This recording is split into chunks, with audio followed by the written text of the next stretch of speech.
A surgeon who had just saved the life of a United States senator was stopped by police outside the very hospital where the operation had taken place.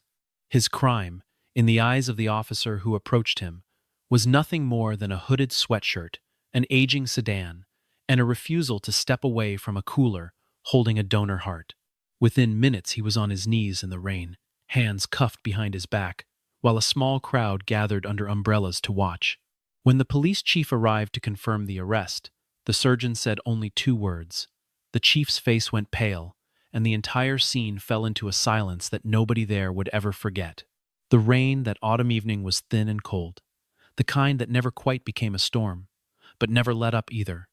settling over the city in a gray mist that blurred every streetlight into a soft halo. Inside the hospital, machines beeped in steady rhythms.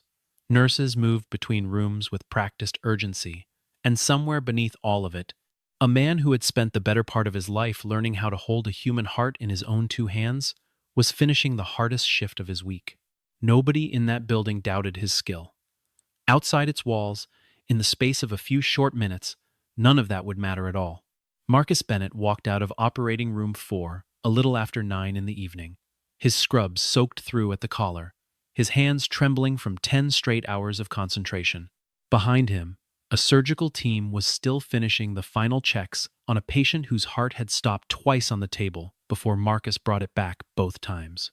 A junior resident told him quietly that no one else in the hospital could have closed that chest and walked away smiling, and Marcus only shrugged, because to him, it was simply the job he had trained half his life to do. Marcus had grown up in a small apartment above a laundromat,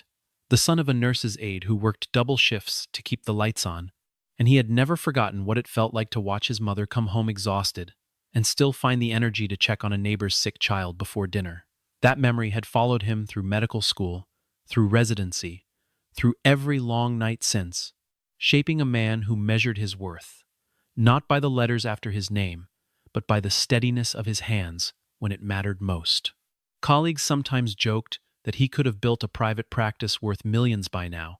and Marcus always answered the same way, that a heart did not beat any differently depending on who was paying for it. The hospital administrator offered him the use of a company car that evening, a black town car with tinted windows and a driver waiting at the curb, the kind of vehicle reserved for surgeons whose names appeared in donor newsletters.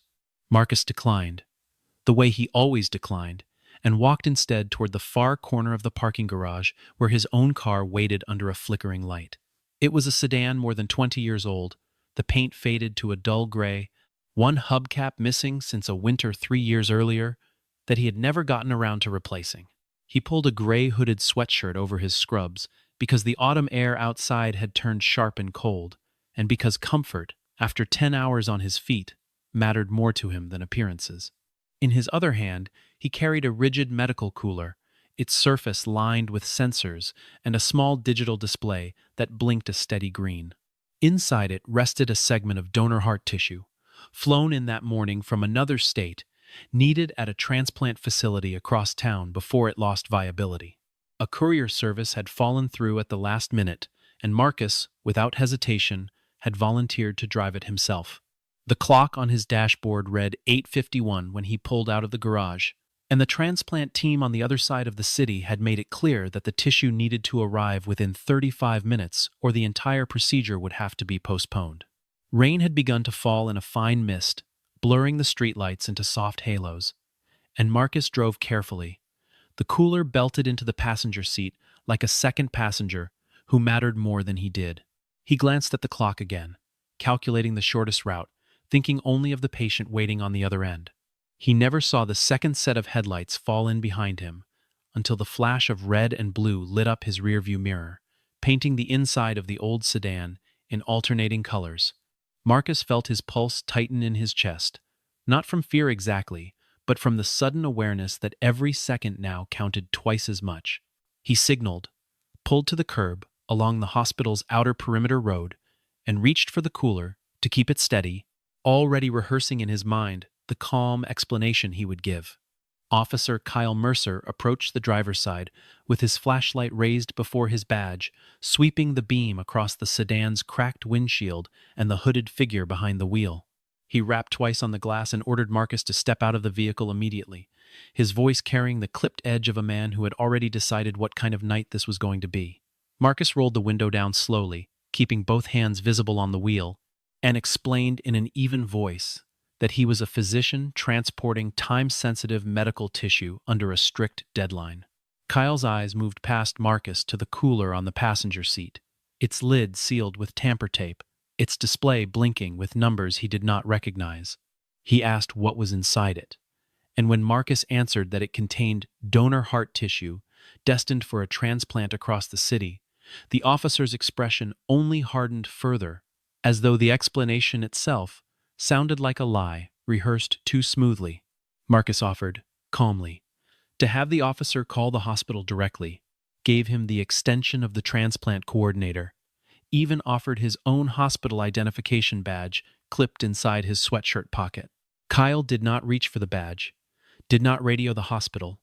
did not so much as glance at the offered proof. Instead, he ordered Marcus out of the car a second time, louder now, and when Marcus hesitated for the span of a single breath, worried about leaving the cooler unattended in the open air, the officer's hand moved to his belt. A young couple walking beneath a nearby awning slowed their steps, one of them lifting a phone to record, sensing before they understood exactly what was happening that something in this stop had gone wrong. Marcus stepped out of the car with his hands raised, the cooler still balanced against the open door, trying one more time to explain the countdown ticking away inside that sealed container. Kyle's partner that night, Officer Lisa Monroe, stood a few feet back, watching the exchange with a stillness that suggested she was reading the situation differently than her partner was. She noticed the surgical scrub pants visible beneath the hooded sweatshirt, noticed the hospital lanyard swinging from Marcus's neck, and felt the first small stone of doubt settle into her stomach. Kyle ordered Marcus to the ground, and when the surgeon asked, still politely, whether he could first set the cooler safely on the hood of the car, the officer read the request as defiance. Within seconds, Marcus was face down on the wet pavement, his cheek pressed against cold asphalt, his hands drawn behind his back and locked into handcuffs while the rain fell steadily onto his neck. The small crowd under the awning had grown to a dozen people now, phones raised, voices murmuring, none of them stepping forward, all of them recording a moment. None of them yet understood. Lisa crouched beside the sedan and looked through the open door at the cooler resting precariously on the passenger seat, its blinking light shifting from a steady green to an amber that pulsed faster with every second. She had worked enough calls involving hospital transports to recognize a temperature warning when she saw one, and a small current of alarm moved through her, though she said nothing yet, waiting to see how her partner would handle what came next. Marcus, cheek still against the pavement, turned his head just enough to see the light change color, and for the first time that night, his calm voice cracked with real urgency. Among the onlookers stood an older man who had once been a patient of Marcus's years earlier, a heart attack survivor who recognized the surgeon's voice before he ever saw his face clearly through the rain. He pushed forward, telling anyone who would listen that the man on the ground had personally stitched his chest back together after a collapse in a grocery store parking lot, that he owed his life, quite literally, to those same hands now pinned uselessly behind his back. His words did little to move Kyle, whose focus remained fixed on procedure rather than on the growing unease rippling through the crowd, but they planted something in Lisa that would not let her look away. The footage began circulating within the hour, first among the small group who had filmed it live, then spreading outward through message threads and group chats until strangers across the city were watching a black surgeon face down in handcuffs outside the hospital where he worked. Opinions split instantly and violently, one side insisting the officer had simply been doing his job under uncertain circumstances, the other side pointing to the scrub pants, the hospital badge, the calm and cooperative tone in Marcus's voice throughout the entire recording. Kyle, when questioned by a passing supervisor over the radio, stated flatly that he had followed procedure and that the man in custody had matched the profile of a suspicious individual reported near the parking structure earlier that evening. Marcus remained silent on the ground, not because he had nothing to say, but because he understood that resistance now, physical or verbal, would only be used against him later. Lisa knelt again near the open car door, this time actually lifting the cooler's tamper tape to read the printed label beneath it. A hospital logo, a transplant coordinator's name, a barcode matching a formal transport authorization. She held the label up toward Kyle, asking quietly whether they should verify this before things went any further. And for a moment her partner's certainty flickered, though he quickly waved the paperwork away, insisting the tape could have been forged. No one moved to open the cooler itself. Out of some instinctive fear of tampering with medical equipment, none of them understood. And so it sat there on the wet car seat, its warning light blinking faster and faster, while the debate around it continued, as though the object itself were invisible. Marcus, still restrained, called out once more that the hospital transplant line needed to be contacted immediately, that every additional minute reduced the odds of a successful surgery for a patient he had never even met. Kyle told him to stay quiet, and reached instead for his radio, though what came through it in the following moments would do nothing to slow the situation already spiraling out of his control. Dispatch tried 3 separate times to reach the responding units at that location, relaying an urgent callback from the hospital's transplant department asking for immediate confirmation of the courier's status. Kyle heard the first call crackle through his radio, and certain he was already in control of a dangerous situation, reached down and turned the volume low enough to mute it, choosing instead to finish processing the man he had decided was guilty of something. Lisa heard it too, and this time she did not stay quiet, telling her partner directly that the hospital was calling about exactly the cooler, sitting in the back seat of the car they had stopped. The crowd along the sidewalk had swelled further, phones held high, a murmur rising as more people arrived from a nearby bus stop, and slowed to watch a man in surgical scrubs kneeling in restraints beside a hospital vehicle. Somewhere in that crowd, a nurse coming off her own shift recognized Marcus immediately, gasped audibly, and began telling the strangers around her exactly who he was and what he had likely just finished doing inside those hospital walls. Word moved through the gathering crowd like a current, transforming confusion into outrage in the space of a few sentences, though it did nothing yet to change the reality of a man still kneeling in the rain with his hands locked behind him. It was the sound of tires against wet pavement, sharp and sudden, that finally broke the standoff as a dark SUV swung around the corner and braked hard at the edge of the scene. The driver's door opened before the vehicle had fully stopped, and a woman stepped out, still wearing a surgical blouse, streaked with drying blood along one sleeve, her badge swinging from a lanyard identical to the one clipped to Marcus's sweatshirt. She moved through the crowd without hesitation, without looking at the phones recording her, focused entirely on the kneeling man and the officer standing over him, with one hand still resting on his belt. Her voice cut through the murmur of the crowd with an authority that made even Kyle take an involuntary step backward, demanding that the handcuffs be removed immediately and that someone tell her exactly what justified detaining a physician on hospital property. Kyle asked her, with the same suspicion he had shown Marcus, who exactly she believed she was to be giving him orders on his own scene. She answered without raising her voice further, stating plainly that she was the head of emergency medicine at the hospital behind them, and that the man on the ground worked directly under her authority in matters concerning organ transport. Kyle still did not move to release the cuffs, some stubborn part of him unwilling to admit in front of a gathered crowd that the last several minutes might have been built on a mistake. Lisa, however, had already begun reaching for her own key, sensing that whatever authority this woman carried was not something to be tested any further. It was in that suspended moment, with the rain falling steadily and dozens of strangers watching in near silence, that Marcus lifted his head from the pavement and found the woman's eyes across the small distance between them. He said only 2 words, quiet but unmistakably clear, even over the murmur of the crowd, words that carried more meaning in that moment than any explanation, any badge, any paperwork could have offered. He said, simply, "My wife." The words landed on the scene like a stone dropped into still water, rippling outward through the crowd, through Lisa's stunned expression, through Kyle's suddenly frozen posture, and finally through the man who had just arrived at the edge of the gathering, stepping out of his own vehicle, with his chief's badge catching the light from a passing patrol car. Chief Daniel Harrison had come personally because a call about an arrest outside the hospital involving a possible medical emergency had been flagged as high priority, the kind of situation that required a senior officer's presence before it grew into something the department could not control. He crossed the wet pavement with long, purposeful strides, already prepared to smooth over whatever tension his officers had created,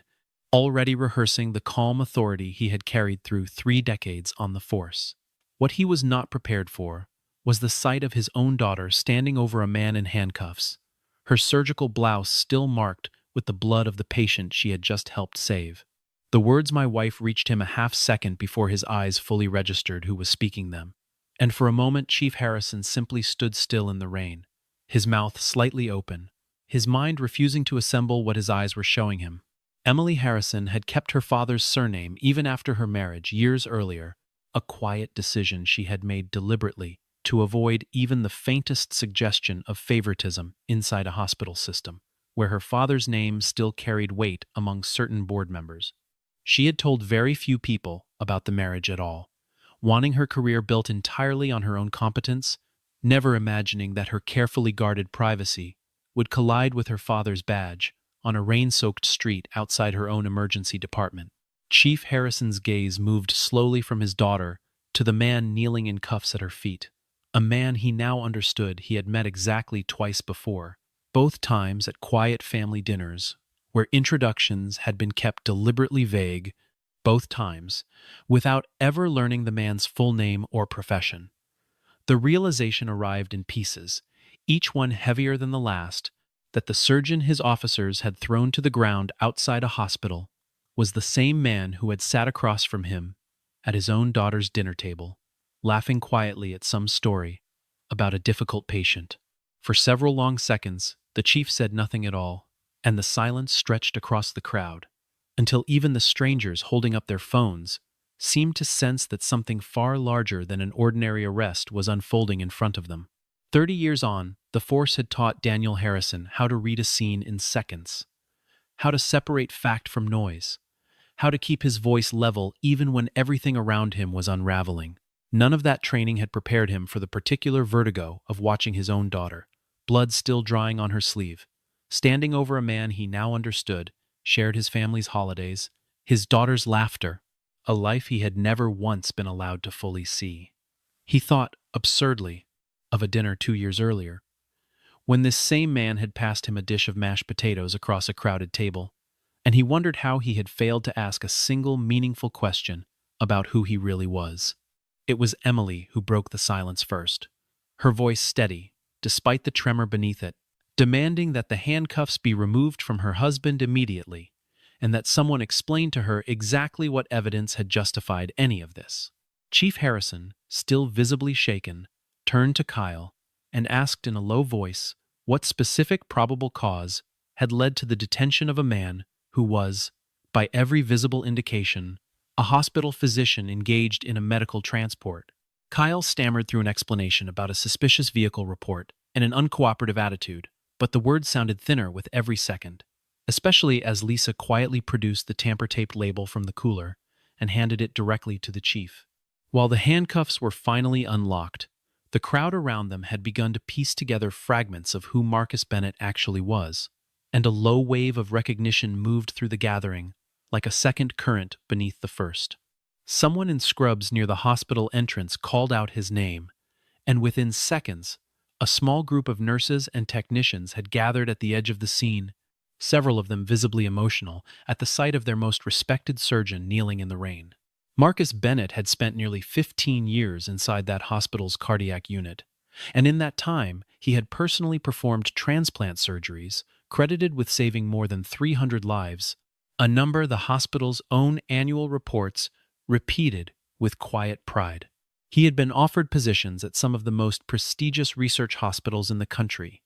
invitations that came with signing bonuses large enough to buy a house outright, and he had turned down every single one of them without hesitation, choosing instead to remain at the public hospital where he had first trained as a resident. National medical boards had honored him twice with awards recognizing innovation in transplant technique, plaques that hung, largely unnoticed, on a wall outside his office that he rarely stopped to look at himself. He was, by every professional measure available, one of the most accomplished cardiac transplant surgeons in the entire region, a fact that made the sight of him in handcuffs all the more jarring to everyone now watching. The patient who had received his surgery earlier that evening was, as it happened,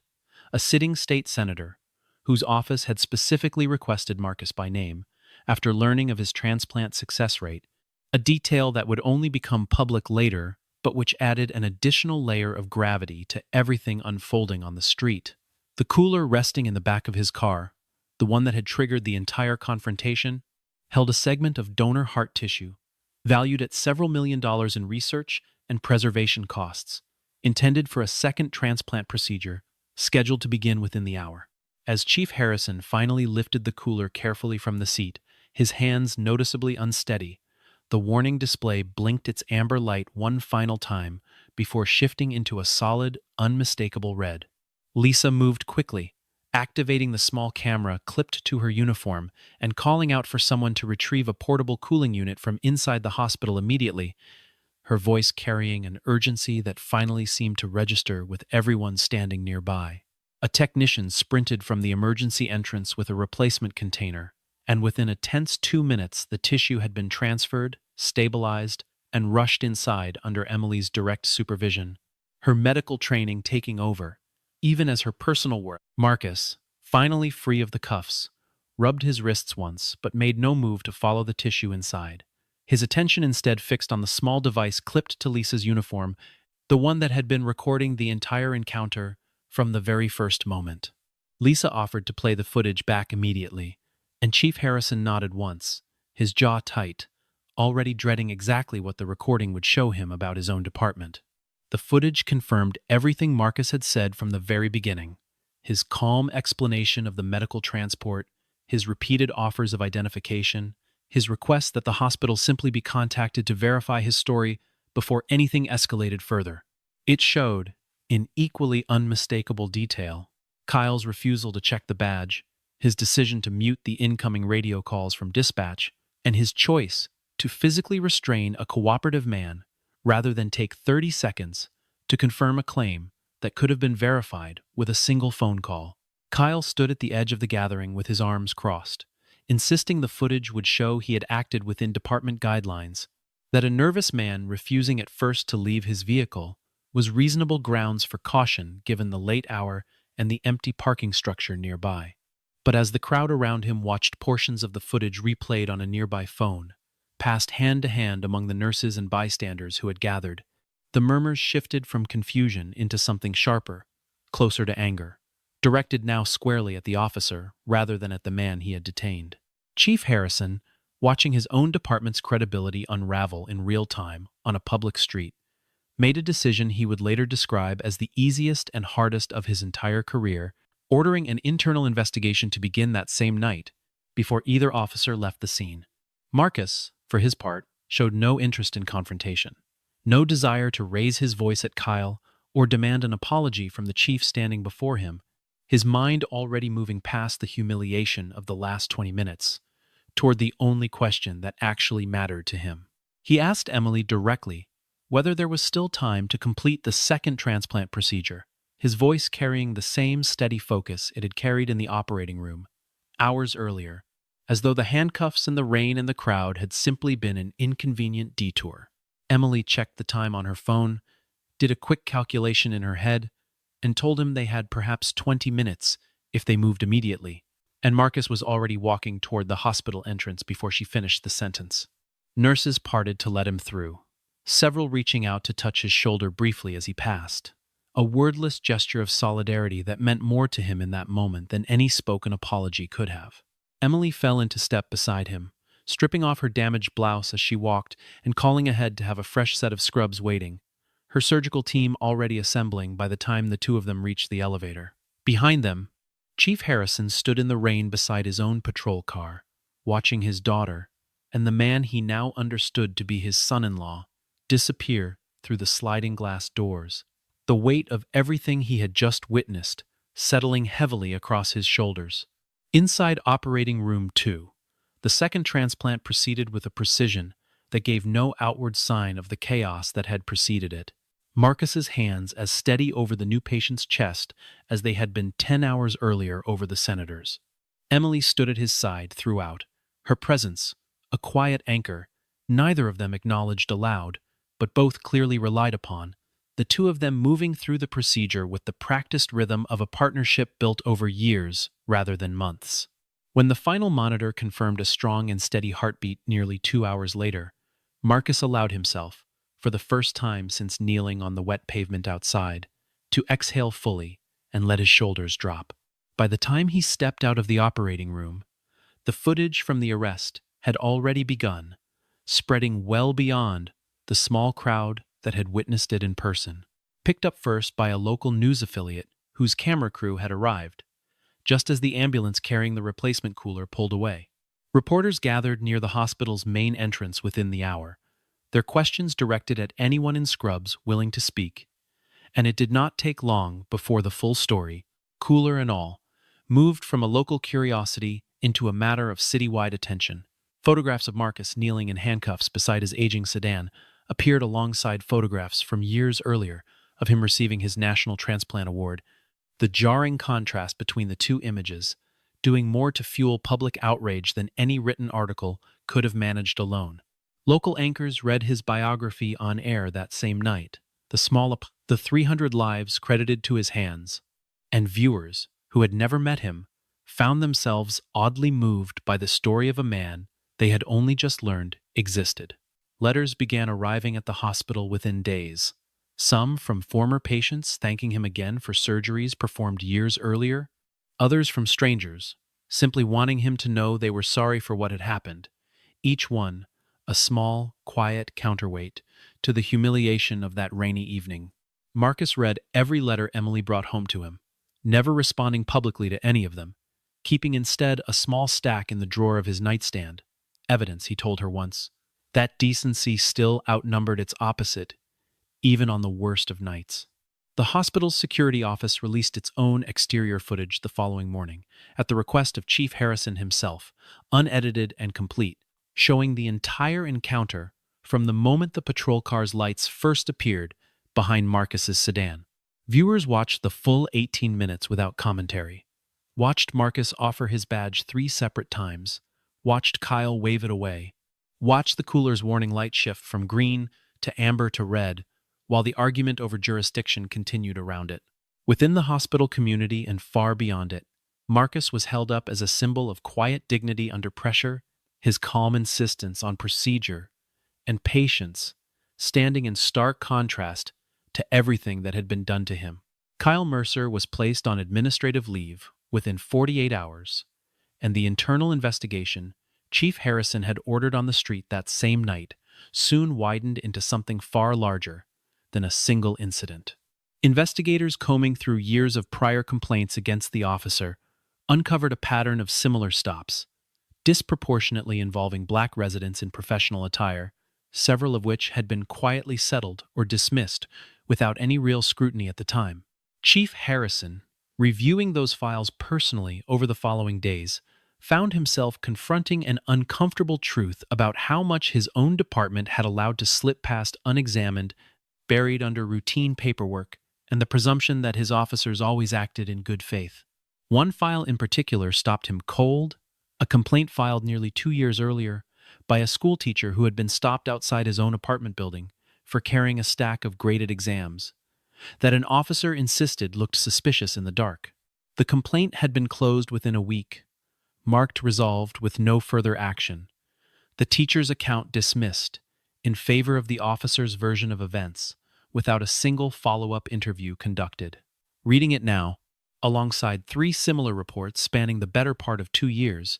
Chief Harrison understood that the failure on that rainy street had not been an isolated lapse in judgment, but the visible edge of something his department had been quietly permitting for far longer than he wanted to admit. He called a press conference within the week, standing before a bank of cameras outside the same hospital where the arrest had taken place, and offered an apology that avoided the careful, lawyerly language such statements often relied upon. He named Marcus directly, acknowledged the specific failures of the officer involved, and admitted plainly that his department had allowed bias to override basic verification procedures that should have ended the encounter within its first 2 minutes. Standing a short distance away, Marcus listened without visible satisfaction or lingering anger, his attention drawn instead to Emily beside him, her hand resting lightly against his arm throughout the entire statement. Mayor Robert Collins, watching the growing coverage with concern for the city's reputation, but also, by most accounts, genuine alarm at what the footage revealed, reached out personally to invite Marcus to speak at a public forum the following week. Marcus considered the invitation carefully before accepting, telling Emily privately that he had no interest in becoming a symbol of outrage, that if he was going to stand before cameras at all,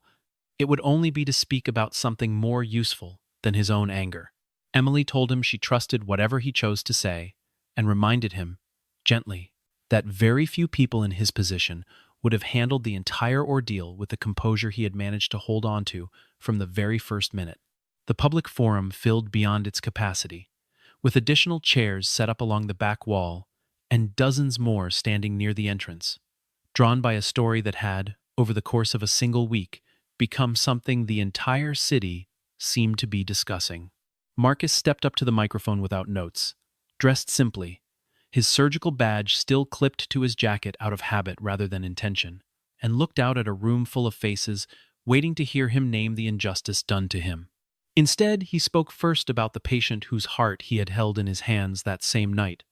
about the second patient whose transplant nearly failed to happen at all, and about how close the city had come to losing something far more important than his own dignity because of a few wasted minutes on a rainy street. He did not mention the color of his skin once during the entire address, choosing instead to speak about accountability, about the value of verification over assumption, about how a single phone call could have prevented everything that followed, sparing not only him, but the department itself,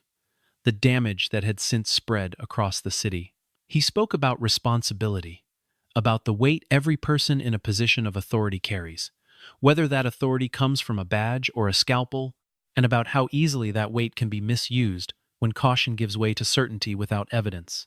Emily stood quietly near the back of the stage throughout his remarks, watching him with an expression that mixed pride and something closer to relief, as though she had spent the past week half afraid he would let the anger take hold of him after all. She had watched him, in the privacy of their own home that week, sit silently at the kitchen table for long stretches, not brooding exactly, but working through something she recognized as the same discipline he brought into every operating room. He had told her once, early in their marriage, that surgery had taught him patience was not the absence of urgency, but the mastery of it,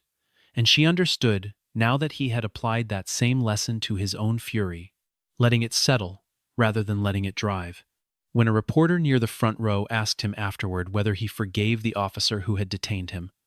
Marcus paused for a long moment before answering that forgiveness was not really his to give, that accountability mattered more, and that the city's job now was to make sure no one else ever had to ask that question again. Chief Harrison, seated in the front row, listened to every word with his hands folded tightly in his lap,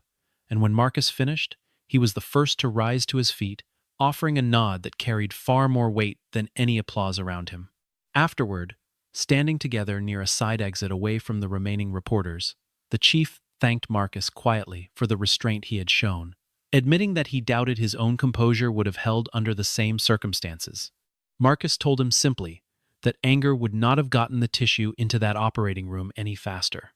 and that the only thing that had mattered to him in that moment was the patient waiting on the other end of the clock. In the weeks that followed, the city announced a formal set of policy changes drawn directly from the investigation into that single night, requiring officers to verify medical identification through direct hospital contact before escalating any stop involving claimed emergency personnel. Additional training was mandated across every precinct, focused specifically on reducing assumption-driven policing and on de-escalation procedures for encounters involving medical transports,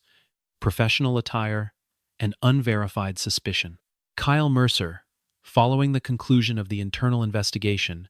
faced formal disciplinary action in line with department policy, his case becoming a frequently cited example in the very training sessions now required of every other officer on the force. Marcus returned to his ordinary routine within days, back in scrubs, back in operating rooms, the aging sedan still parked in its usual corner of the garage each morning, its missing hubcap still unreplaced. He never asked for the car to be traded in, never accepted the Blacktown car. The hospital offered him again, out of some misplaced sense of obligation, content instead to keep driving the vehicle that had carried him faithfully for over 2 decades. Emily, for her part, continued leading her emergency department with the same quiet competence she always had, no longer quite as private about her marriage as she once had been, though still fiercely protective of the professional reputation she had built entirely on her own. On a clear morning some weeks later, the two of them left the hospital together after an overnight shift that had run long into the dawn, the sky above the parking structure finally breaking into a pale gold light after days of steady rain. Marcus unlocked the old sedan, held the door for Emily out of habit rather than performance, and pulled out onto the quiet street as the city slowly woke up around them. There had been no dramatic reckoning, no grand display of power reversed, only a slow and steady return of the respect that should never have been taken from him in the first place. Restored not through vengeance, but through the simple, undeniable weight of the truth. As the sedan rolled down the empty avenue, its engine humming its familiar, imperfect rhythm, the morning light caught the faded gray paint and made it, for just a moment, look almost new again. It was not the car that had ever needed to prove anything, and it was not the badge on his jacket or the awards-gathering dust on his office wall either, but the lives he had spent his career saving, one steady hand at a time, long before anyone outside that hospital had ever learned his name. The city moved on around them, buses pulling away from curbs, shops raising their metal gates for the day ahead, and somewhere behind them, a hospital kept running exactly as it always had, quietly, steadily, because people like Marcus Bennett showed up for it every single day, no matter what the world outside chose to see when it looked at him first. Emily reached over and turned on the radio, low, just background noise against the hum of the engine, and neither of them spoke for a while, content in the kind of silence that only exists between two people who trust each other completely. Somewhere behind them, in a precinct office across town, Chief Harrison sat reviewing the final paperwork on the new department policies, signing his name beneath a page that would, from that day forward, require his officers to verify before they ever assumed. He thought of his daughter's voice on that rainy street, steady, even in crisis, and of the 2 words that had changed everything he believed about how carefully a person's life could be measured before it was truly seen. The sedan turned onto the final stretch of road leading toward the small house Marcus and Emily shared, its old engine still humming that same familiar, imperfect rhythm it always had, carrying 2 people who had weathered something neither of them would ever fully forget. There would be other shifts, other emergencies, other mornings like this one, but there would also, from now on, be a small and permanent shift in how the city around them chose to look before it judged. And somewhere in that quiet, ordinary drive home, in the gray light of a city finally clearing after days of rain, the truth settled the way truth usually does, not with fanfare, but simply, steadily, and for good.